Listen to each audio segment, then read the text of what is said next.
All right, all right. Let's not have everyone rush up at the same time. My brother is still in jail, and therefore I'm resigned to doing his sports show. So there you have it. It won't be very long this evening, I can guarantee you of that. It'll be a very abbreviated, unnecessary sports show. Frankly, everything the man does is unnecessary. I've never seen a more unnecessary individual in my entire life. Is my recalcitrant brother. He doesn't even have anything in his stupid studio for me to affix this Van Dyke with very well, so it'll be a very short episode. I assure you of that. Rosie Williams is here. She should be careful. Her husband may have roofied her dinner. I don't know. I'm hopeful, though, because that, of course, would be evil. I'm all about the evil. I live for evil. This will be a very short episode, I can tell you that. Let's see. Dodgers 2, Tampa Bay 1. Some inning. I'm not fond of rounders, but I will update you. Hold on, I'm sharing this mess. Let's see. There we are. We'll have this, it'll be painless. Don't worry. Don't worry, it'll all be over in a moment. It won't take very long at all. Let's see here. You know, I hate to say it, but I think Lynette Miller is more attracted to evil than my brother. The poor woman. Let's see here. I did. We'll give it a try anyway. There we are. Let's see. Let's get this over as quickly as possible. And we'll all go about our business after that. There we are. No, I've already done that. What the hell's wrong with me? That's what we're looking to do. That right there. Yes, excellent. I almost accidentally did something evil. That's why I'm so evil. Morty is passed out. Well, apparently you're the one that drugged him. Well done, young lady. You're well on your way to becoming evil. Let's get the Twitter posting done for the evening. Let's see here. Twitter. And, this Twitter is so slow. It's so evil. It's so evil. Okay, hold on. So let's get this done. I don't want to spend all day on it.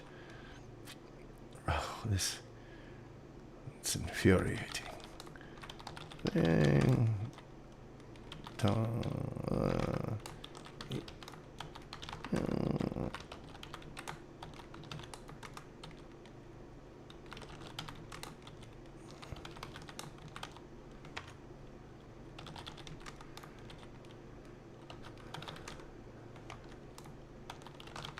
There we are. Oh, I don't even care if that's misspelled.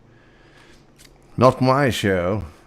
Belongs to that fool who calls himself my brother. There we are. Perfect. Okay. That's outstanding. Beautiful. Have you been watching the game? I have.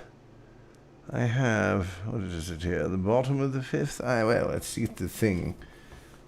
It's too far away. I can't see that far. Bottom of the fifth, nobody out. Men on first and second. And that's good news for the good guys. I do have some stories I should read you, but that's really all the sport. Yeah, let's get to the show. This will be a short one. I can't juggle this facial monstrosity forever. Here we are. Tom was a white male. Always invited to the cookout. Always. But he spit straight hot fire. Okay? You said who is the best commentator on Facebook Live? Tom.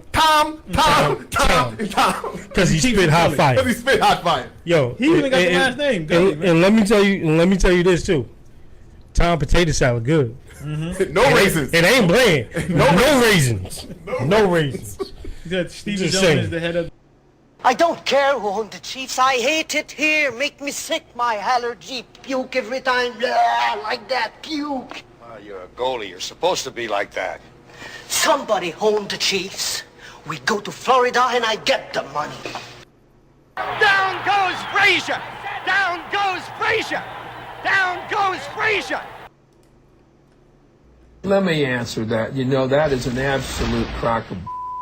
You know, you people in the news media, all of you, dwell on some negative piece of like that, and I don't know how Steve feels about it, but it just.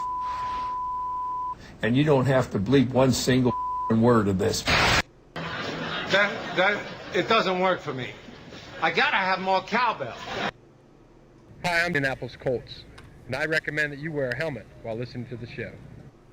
Oh yes, apparently there's video streaming issues, but this is Tom Gulley's Unnecessary Sports Show. I am his evil twin, Percival, and we will attempt to bring you all the news of the Rounders. Apparently they're playing Rounders in Texas. We'll update you with that as best we can. Rosie says, dang, pitched one high and in on Turner. Yes, well, I don't know if I'd do that. Turner has quite a lot of hits in the postseason.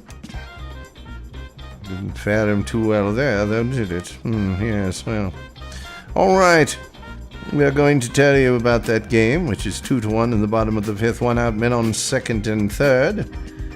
The Dolphins will be going with Tua as their starting quarterback. Habib only wants St. Pierre after Gaithier. Yes. And Jerry Jones not in a feel-good mood about the 2-4 record. That's about it. Once we do that, we're out of here. We're off like a prom dress. We'll be done, you know. I don't know why it's saying not receiving enough video to maintain a smooth streaming. It's troublesome. Very troublesome. Well, maybe, you know, I believe I do know what the problem is. I'm simply too evil for all that video. Yes, yes. All right, let's get to these stories.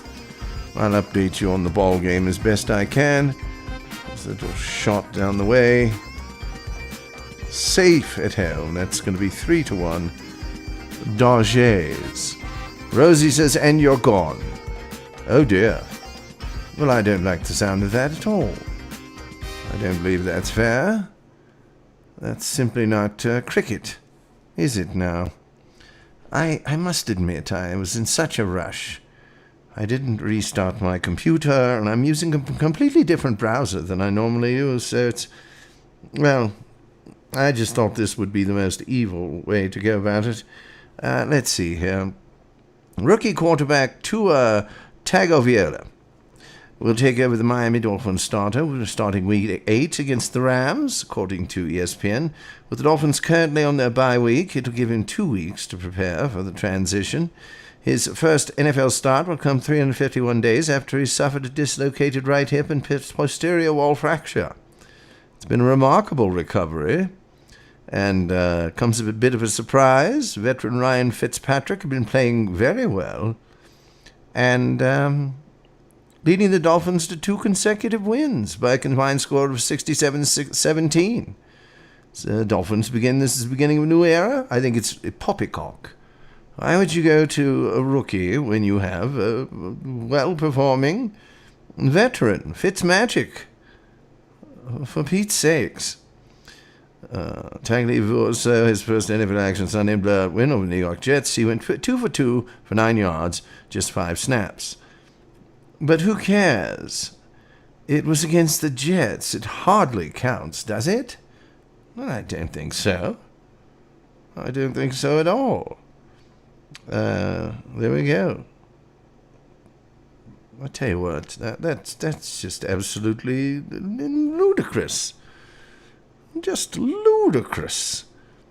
I think it's an absolutely stupid move. I think they'll come to regret it. I do. It's, you have a bird in the hand. Anyway. UFC lightweight champ Habib Nurmagomedov said Tuesday that George St. Pierre is the only person he'd be motivated to fight after Saturday's bout against interim champ Justin Gaethje. I really become excited when I think about George St. Pierre, Habib said on ESPN's First Take. I don't know if he wants to fight with me or not. Can he make weight 155 or not? But this fight makes me excited, honestly. And I think me versus George is going to be very big fight. Like big fight for fans, big fight for pay-per-view, big fight for analytics for everybody. This only fight in UFC after Gaethje that make me very excited. Habib will be favored when he puts his perfect record on the line against Gaethje in the main event at UFC 254 in Abu Dhabi. There's been speculation that Habib's next opponent will be the winner of the proposed bout between Conor McGregor and Dustin Poirier. I don't believe my ridiculously stupid brother can pronounce that name. I finished both of them. Dominant position, dominant performance, Habib said. And I'm not interested in both these guys because I need something new. I need new blood, new energy. Justin Gaethje gave me new motivation. He's the real deal. Right now he's interim champ. He's a very tough guy. If I think about both Dustin and Conor, they don't give me good energy. They don't give me motivation. Fight for what? For my legacy? I already put these guys on my list. I already beat them. Everything is finished with these guys. Habib said a couple of fights will be great for my legacy, and his father, Abdul Manap, who died of heart problems in July, complicated by the coronavirus, had suggested his son retire with a 13-0 record. St. Pierre, who's one of the greatest fighters in MMA history, has flirted with the idea of coming out of retirement, but only to face Habib. If I come back, it would be for only one fight, St. Pierre said in October. And I need to take for me the biggest fish, and for me, I believe the top guy right now, his name is Habib. UFC President Dana White has expressed an openness to granting Habib's wish about fighting GSP. LA now leading 4-1, one out, men on the corners, as they say, first and third. And we will resume with more stories. My brother's a fool. A fool, do you hear me? Let's see here. Let's read a Jerry Jones story, shall we? The Dallas Cowboys woke up Tuesday in first place in the NFC East despite a 2-4 record following their 38-10 loss to the Arizona Cardinals. That is not enough to make even the eternal optimist, owner and general manager Jerry Jones truly happy. I'm not in a feel-good mood, frankly. That means we got manna from heaven being in the East. These things have a way of evening out as you go along, certainly. Certainly, the NFC East is having its challenges now. When you're not playing better than we are, it's hard for me to basically look at the end game, which is win the East and get excited that we're better, that we may be slow, but we're ahead of you syndrome. We got to get better to have the kind of season that makes sense for us. What do I feel about the entire group is our ability. It makes me feel good, almost as much as catting around at various anonymous Dallas bars with strumpets. We do have the ability and we have the talent to make adjustments within the personnel that we do have. We just haven't done it because I won't, let the coaches discipline the players and pay them too much money. We will not have success until we take our personnel we got today and put it out there, not giving ourselves a big hole to dig out of. Cowboys have the league worst minus 12 turnover ratio. Their 15 turnovers are the most through 6 games since 1960, when they were minus 15 in the inaugural year of the franchise.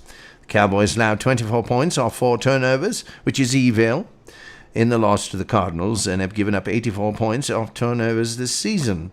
Cowboys have lost quarterback Dak Prescott, left tackle Tyron Smith, right tackle La'el Collins, tight end Blake Jarwin for the season due to injuries. They've lost projected starting defensive tackle Gerald McCoy to a torn biceps in first practice, and his replacement Tristan Hill to a torn ACL in Week 5 against the Giants. But there are players on our team that are scrappy. We like players that are scrappy. Well, I don't think I'm interested in doing the Jerry Jones imitation anymore because it's simply not quite evil enough. If it was more evil, I'd be getting a lot more enjoyment out of it, I dare say. Let's take other NFL news, shall we? Just as a precursor to ending the show, just so I can cover all my bases, dot all the T's, cross all the I's. Rosie Williams says, who's getting hurt this week? Well, they ought to just take a lottery. Could be anyone. Well, Gregory is off the exempt list, eligible to play for the Cowboys this weekend. The Saints have been given the go-ahead to have fans starting on Sunday. California will allow fans at outdoor pro sporting events for the first time this year. And former Cowboys defensive end Irving signs with the Raiders. Former Dallas Cowboys pass rusher David Irving is signed with the Las Vegas Raiders. He joined their practice squad while the Raiders activated quarterback Marcus Mariota off the injured list. Irving must still complete the NFL's new 6-day player intake process. Irving, 27, last played in the NFL in 2018 after being suspended by the league indefinitely for violating its policy and program for substance abuse. For the second time, he quit. There you are. The league reinstated him on Friday, and Irving, perhaps buoyed by the thought of reuniting with Raiders defensive line coach Rod Marinelli, for whom he played for in Dallas, began the COVID-19 testing process.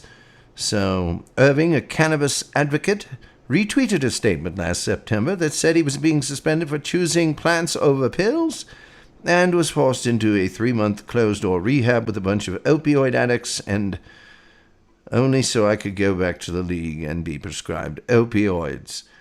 6'7", 290-pound Irving had 12.5 sacks in 37 games over 4 seasons for the Cowboys, including 7 in 8 games in 2017, but has played only in 2 games since the start of the 2018 season. So there you are. There you are. I don't know what more can be said in sports currently. I don't really. I could check Major League Baseball with the big stories going on in the Globe Life field in Arlington, Texas currently. Dodger fans are driving the market for World Series tickets. Big surprise there. Longtime Major League Baseball umpire Darryl Cousins dies at 74, and absolutely no one cares.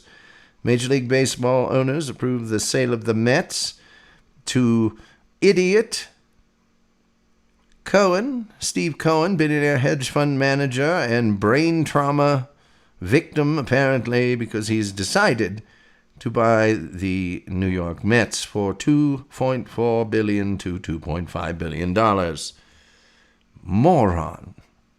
That's about it in sports. I don't have any more. 1 out, bottom of the 5th. Men on 1st and 3rd. There's another foul ball. 3-2 count currently. So there we are. What more can be said? What more needs be said? I think the best thing that I can do is make for the hills, as the police in Richfield, Utah, apparently on their way here due to the body found in the back of my car that was driven by my brother. And I think probably the best thing for me to do, that's all a joke, by the way, YouTube. This is a shtick. Is let everyone get back to the ball game. I think that's the best medicine for us all. However, I will be back here tomorrow evening. Well, not me, but you know. Anyway, I hope everyone that is watching, especially Rosie Williams, a wonderful lady, has a good night with plenty of evil and good sports.